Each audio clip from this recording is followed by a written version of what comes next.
Welcome back to Games Revealed. I'm James and also Brink, and we are one. So today I am going to do a combo day. Day 5 and 6 are together. And that's because the stuff I did is kind of long running. It took me both days to kind of just do the three things that I'm going to talk about, which is installing old games from the CD drive, and then also Switch games. I played some Switch games on my Steam Deck. And finally, I did some game development, but not really, but played with a project. And so with all that being said, these past 2 days have been very productive and very fun, but it's, the Steam Deck can do a lot. Okay, and with that, let's make sure to like, subscribe, bash that bell with your crowbar. Now, let's get into what I've done on day 5 and 6. So, I was originally on the 6th day, I had a surprise for you. Well, I had an order a part for that surprise, so it's going to be pushed off a couple days into not the challenge week, but that's fine. We're going to be doing videos in the future on this, so nothing wrong with that. Now, first up, let's talk about the CD drive.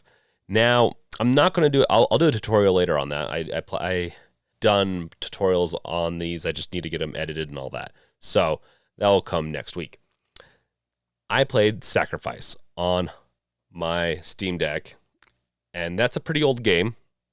If you don't know what it is, it's a third-person RPG, and it's, some might say ghetto-looking a little bit, but it really is a fun masterpiece for me. It has this weird magical piece to it that I just love. I don't know what it is, but I had to play it. So I slapped that bad boy into my CD drive, and then you have to make sure you mount it. And then I made sure that there's 2 tricks to this, and I'll do a tutorial on it, but you got to make sure that the setup.exe in the drive, so the drive that the CD that you put in, you can go and view it in Dolphin, the file browser. You can actually add that through Steam. It's a non-Steam game option that then allows you to then run it with Proton, and then you can install the game. Once you've installed the game, which I did just fine, then you have to locate that installation, and you just need to add the sacrifice.exe if you're installing Sacrifice, which I don't. I wonder if anyone else knows. Let me know in the comments below if you know what Sacrifice is. And then once you have added that, which you can search in Dolphin, by the way, it's a good way. After you install games, I find that if you just search for the game folder, you can find the main executable file, which in this case, sacrifice.exe. And you just add it as another non-Steam game, and you add a Proton compatibility layer to it. Egg roll for me, and it just worked for me. It was fun. The game is fun. I haven't tried it in game mode yet, but I can't wait to try that. I'm also going to be installing Warcraft 3, Half-Life, and I have a bunch of games. I have my whole catalog over there of old games I've kept a hold of for this day, so I can just carry around and relive the past. This is my type of ROMs, in the sense of, like, I love SNES and N64 games and some of the other emulator games. I've been a PC gamer since StarCraft, even before that, but that was probably one of my first, just games I loved. So I'm going to be pulling out, I know you can get these games on, at least some of them, like Half-Life, you can get them on Steam, but I'm going to pull out the old ones and just see how they compare again. I haven't tried them for so long, decades, essentially. So, well, at least in their original form. With that, definitely recommend it. It definitely works. I don't know if it's going to work for every case, but there's just, those 2 things. You just got to make sure you install it properly, and then you run it properly, and you can add it to your Steam library. So, with that, let's get on to the other thing, which I just don't know if you come up to me and say, hey, the Steam Deck is also a Switch player, I would say no, unless you really want to go through a lot of hassle, depending on your skill level. if you're used to this type of stuff, don't worry. It's just going to take time. It just does with these types of things. For me, it took a couple hours, almost a day. That's the day 5, day 6. And the it works great. It's good. You've seen videos of it, and it's like I have a V1 switch that I was able to essentially mod, not really mod, but homebrew, and was able to rip the games off and then put them on my device. It was a process, and there are great guides online about it. I'm not going to go too deep into this. It's partially a legal issue, but you know the Google search terms. That's all you need, and you can find it. It's really there are really good guides out there, and you're going to be just fine. It's just very time consuming. Now, that being said, if you get frustrated after an hour of trying to do something, then this might not be for you.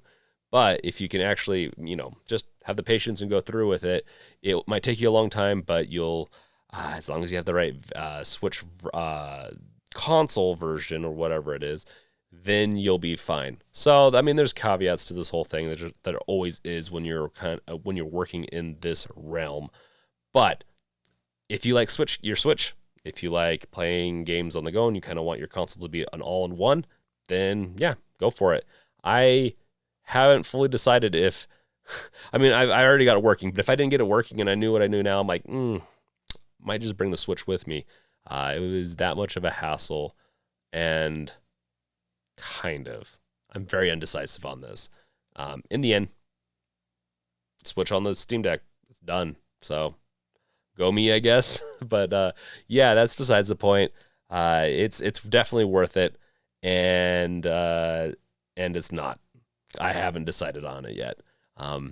Once again, if you know enough, do it. I could imagine some people being very new to this from the consoles, getting potentially stuck just because, I mean, just the file or the SD card format alone needs to be FAT32, and that might throw some people off. So maybe I'll do a tutorial. We'll see. I'll check out some other stuff. It's kind of like I said, a gray area, so I'm not sure about it. Now, the final thing I did, that was game development, but not really my game. I went and downloaded a sample project for Unity, just because I knew I was going to have time to do work on my game, partially because I didn't get the Unreal Engine running fully. I know you can do it on Linux. I've done it before. I crashed the system day one. Doing it, haven't gone back to actually try it again. It's just too time consuming. I haven't had the time. I wanted to do too many other things like emulators and I guess running Unity. So I got Unity. I got the sample project, and it boots up fine. To be honest, it is a 2D project. I haven't tried a 3D. First person is typically what I go to project yet, but the 2D version works great. I have no problems with it. It can be a little sluggish, but I'm just used to having my main computer. And so really, to be honest, if you're doing 2D development, you could probably do it on the Steam Deck just fine. 3D development, you might get a little bit more into hairy territory depending on how complicated the game is. But for a fairly simple 2D game, you're going to do just fine. That being said, the Steam Deck is a portable gaming device, not really meant to do a lot of half the stuff I'm doing with it, like video editing and game development. But what it does do good at is play games, Switch games, old PC games, emulated games from N64 and all that other goodness, and current games. It's pretty much the ultimate device is kind of what my conclusion's probably going to come to, with the caveat, I wouldn't use this as a main if you really can help it.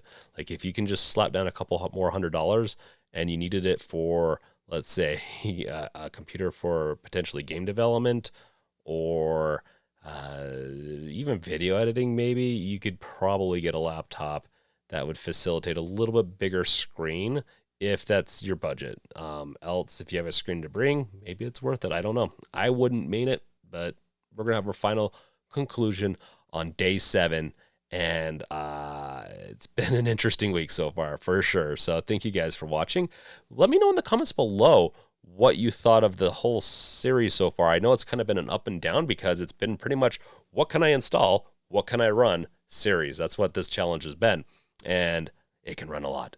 So yeah, just let me know in the comments below what you thought about the series. What it's been a up and down kind of thing, but I want to know what your thoughts are. I don't know if I'll do a challenge like this again for a while, but I'm curious what your thoughts are. What was your favorite thing? What do you want me to see me do, I guess, next week? I'm not going to do the challenge, but I can still do more things. So what did I miss out on? I do have a pretty busy day 7 video that I'm going to be preparing for, just recapping and just going over what happened this whole week.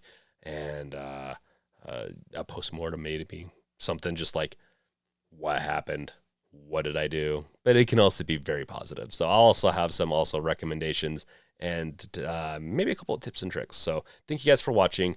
Check out my other videos, and I'll catch you guys later. Peace out.